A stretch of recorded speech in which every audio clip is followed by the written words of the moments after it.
Moscow থেকে আর তেল কিনবে না দিল্লি। ডোনাল্ড ট্রাম্পকে এ বিষয়ে আশ্বস্ত করেছেন নরেন্দ্র মোদি। বুধবার হোয়াইট হাউসে সাংবাদিকদের এ কথা বলেন ট্রাম্প নিজেই। তিনি বলেন, ভারত রাশিয়া থেকে তেল কেনায় আমি খুশি ছিলাম না। মোদি আজ আমাকে আশ্বস্ত করেছেন যে তারা রাশিয়া থেকে তেল কেনা বন্ধ করবেন। ট্রাম্প আরও বলেন, এটি একটি বড় পদক্ষেপ। এখন আমরা চীনকেও একই কাজ করতে বাধ্য করব। জীবন অবাক না করলে কে করবে? 28% মিল্ক ফ্যাটের অবাক করার সাথে ফ্রেশ মিল্ক পাউডার। জীবন অবাক করুক প্রতিদিন। এদিকে প্রধানমন্ত্রী নরেন্দ্র মোদি ট্রাম্পের কাছে এমন প্রতিশ্রুতি দিয়েছেন কিনা সে সম্পর্কে ওয়াশিংটনে ভারতীয় দূতাবাসকে ইমেইলে প্রশ্ন করা হয়, তবে তাৎক্ষণিকভাবে কোনো জবাব পাওয়া যায়নি তাদের কাছ থেকে।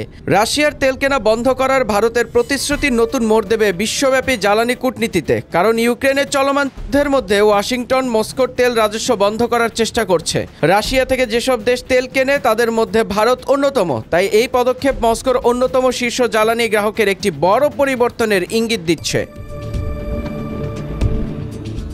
রয়টার্স ট্রাম্পের উদ্ধৃতি দিয়ে জানিয়েছে, এই পরিবর্তনটি তাৎক্ষণিকভাবে কার্যকর হবে না, তবে অল্প সময়ের মধ্যেই এটি হবে। এর আগে মার্কিন প্রেসিডেন্ট ভারতের ওপর 50% শুল্ক আরোপ করেছেন, যা সারা বিশ্বের সর্বোচ্চ, যার মধ্যে রুশ তেল কেনার কারণে অতিরিক্ত 25% শুল্কও রয়েছে।